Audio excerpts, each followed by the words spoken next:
Okay, so I just want to talk briefly about social Darwinism and the gospel of wealth. Social Darwinism has to do with applying Charles Darwin's evolutionary and biological theories to society. Why are some people rich? Because they're more evolved. Why are some people poor? Because they're not suited for this new industrial world. Okay, so the best way I can, and this is a horrible idea, right? It's not good. There's nothing positive that comes from it. Um, the the best comparison I have is that line in A Christmas Carol from Ebenezer Scrooge when he is asked to donate to charity, and he says, the people say, but people are starving, people are dying, and he says, well, if they're going to die, then they'd better do it and decrease the surplus population. So there was a man living in the early 1800s named Thomas Malthus, and he had a Malthusian idea that the world's population was far outpacing its supply of food, and that if there wasn't a change in terms of the number of people living in the world, then people would start to starve to death. And social Darwinists saw the people living in such poverty in the cities as sort of an example of this Malthusian idea of population control, and an example of social Darwinism, that those people, sadly, just aren't suited to industrial life and life with these new technologies and life in this new world. And so they are not thriving, and they will die off, and they should die off. And so should you donate to charity? Should government help? Or should we just allow natural selection to take place? So social Darwinism says, why are some people wealthy and others poor? They answer, because some are fitter than others, because some are more intelligent and more capable of navigating capitalism. Others struggle because they are not capable of success in this model, and they will die out over time due to this idea of natural selection and survival of the fittest. Of course, this is not the way Charles Darwin laid out his theories. This isn't something Charles Darwin said. This is people applying his evolutionary ideas, his biological concepts, to human society. So if you follow this logic all the way through, you find yourself asking, should we help the poor? And then also, what about eugenics, which start to become popular in the 1920s, both here and in Europe, and places, for example, later, like Nazi Germany? Should we try to breed people to make sure that we have stronger people living in society? And how to identify those people who are weaker genetically? The gospel of wealth is one of the many responses to the idea of social Darwinism. So what is the gospel of wealth? Who do we associate it with it? And how does it relate to social Darwinism? So the gospel of wealth is the title of an essay written by Andrew Carnegie, that same robber baron that we just talked about. In it, he does not specifically call out social Darwinism, but he actually claims that wealth in the hands of a few talented people is better for society. So he sort of agrees with social Darwinists in saying that you're right, some people are more fit than others for this capitalistic industrialized society. But instead of saying, and so those other people should die off, what he says is the talented few, and here he's including himself in that, have a moral obligation to those who are less well off to help them. And so he's saying, give, give, give to charity. So he goes on to argue that it is the moral responsibility of the wealthy to help the poor. During his lifetime, he ends up giving away about $350 million. He essentially says, if you die wealthy, you're doing it wrong. So he does a lot of good, and for some questionable reasons, I would say, but he does do a lot of good. Others, though, in literature, you start to see examples of rags to riches stories. Many feel that laissez-faire capitalism is not the answer, and so where do you look for alternatives? There are some people who will turn to socialism. Down there at the bottom, we see the founding of the Socialist Labor Party, eventually the American Socialist Party. There are other authors like Lester Frank Ward who write a text in 1833 called Dynamic Sociology, in which he argues that humans are different from animals. So you can't apply evolutionary theory to humans, because guess what? We have the capacity to make choices. We can impact our environment. And the way that people argued against Thomas Malthus, he's British, but the way people argue against Thomas Malthus is by saying, what about technology? We have the capacity to develop, agricultural technology to feed the population. Others see efficiently organized government as the answer, and this will take the form of muckrakers in the progressive era. You'll also see unions stepping up and really responding to the rough conditions of the city. The Knights of Labor, for example, is going to be founded in 1869 by Uriah Stevens. The most well-known leader of the Knights of Labor is Terence Powderly. Membership will be open to all workers, but it's largely secret to avoid retaliation from employers. He believed that working together as a team, you could better create change over time. He advocates for things like an 8-hour workday and end to child labor, which they define as like 11. Long-term economic reform, so creating a system where the workers control the workplace. Membership dies after a series of very ineffective strikes make people think that maybe the Knights of Labor are not the best ones to sort of represent the labor movement. The AFL, which you might have heard of today, we have the AFL-CIO as a really powerful union in the United States, but it starts out as just the AFL, the American Federation of Labor. It's led by Samuel Gompers. It is an association of craft unions, mostly skilled laborers. Membership is very selective, no women, because they don't, oh man, I used the wrong there. That's terrible. This is an AP class. Okay. Their membership would drive down wages because women don't get paid as much. There were some African Americans who were accepted, but only in high-paying jobs, and only a few.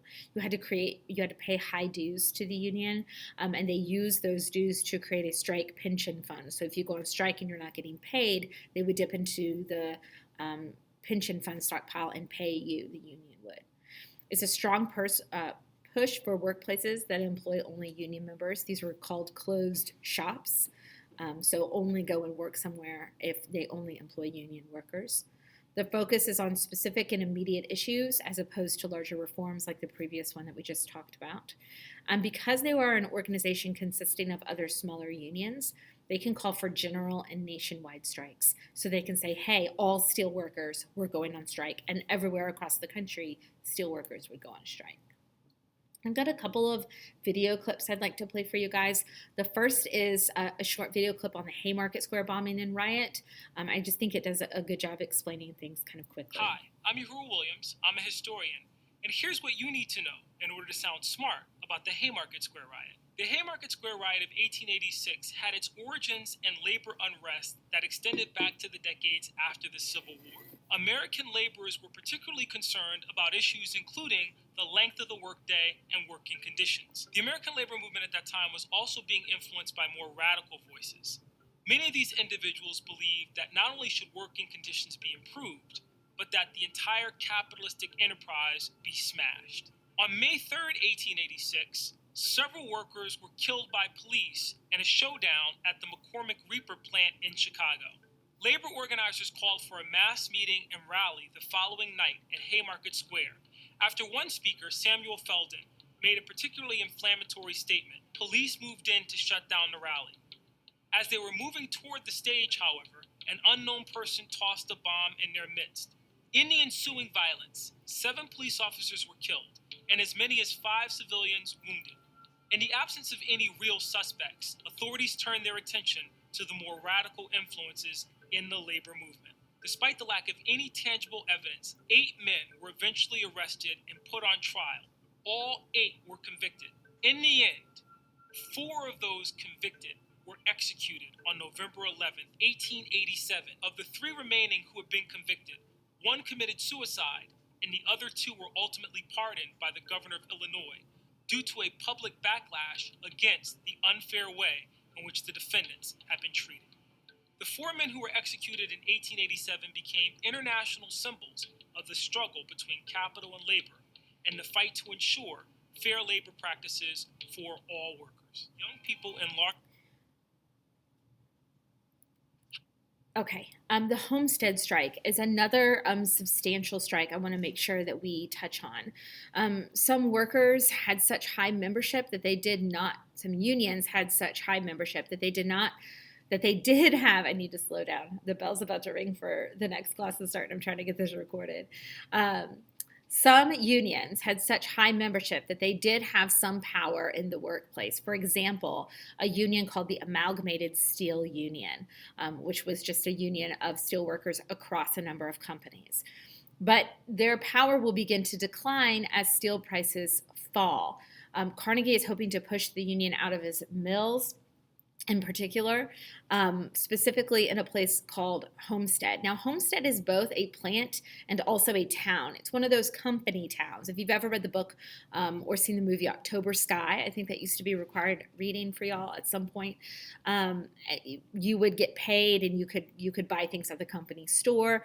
The company would provide you with a home, and you would work in the town. So it was sort of a one-stop shop for you to live and work.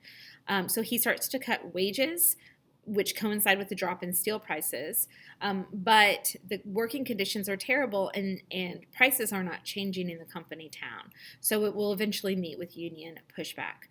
Carnegie had partnered with another sort of robber baron named Henry Clay Frick. And Henry Clay Frick had coke plants that Carnegie was acquiring. So he calls on Frick to deal with the union. And Henry Clay Frick is really brutal in terms of his treatment of the union and his refusal to negotiate with them. So Frick will shut out the workers, and he will bring in a group called the Pinkertons. They're sort of a freelance militia. They're called the Pinkerton Detectives, but it's a misleading name. They come in to break the strike and to try to safely bring in non-union members. But in this process, violence will erupt. 13 people ultimately will be killed. The Pinkertons will be driven out.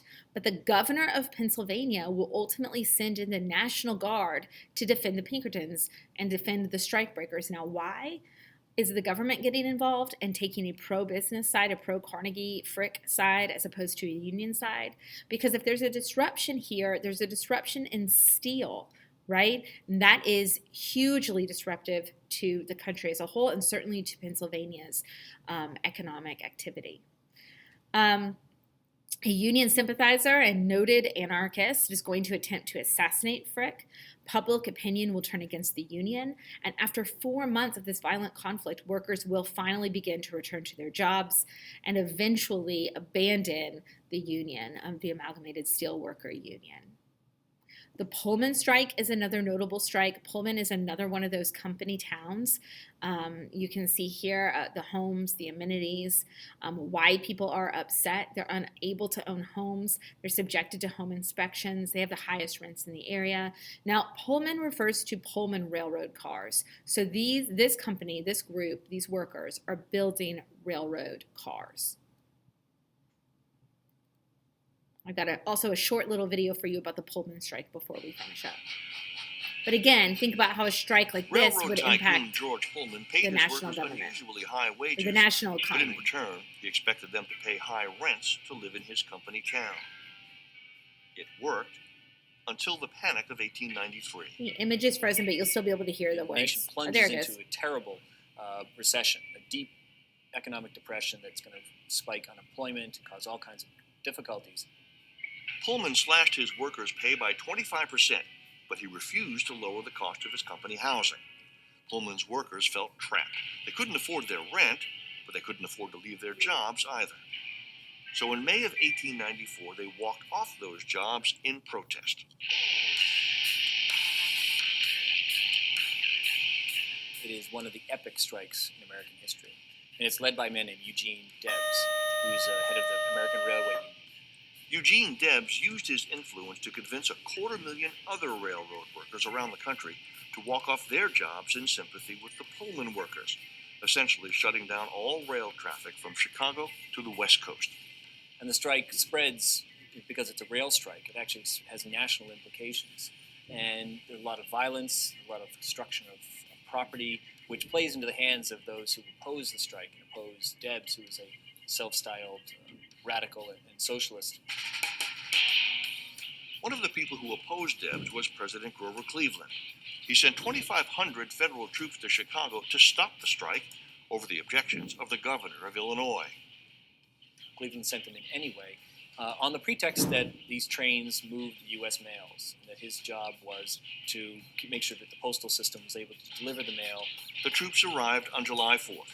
Violence broke out. Mobs destroyed rail equipment, and troops began shooting strikers. By the end of July, 34 strikers were dead, and the Pullman strike was over. And so it's a vivid example of how the power of industry and, in this case, the federal government, were still very much lined up against organized labor in the late 19th century. Okay, so I wanted that to be a little bit more of images for you to see, but of course it was freezing, so that didn't help much. But just reach out if you have any questions.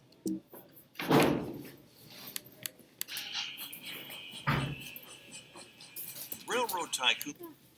Good morning. Hey.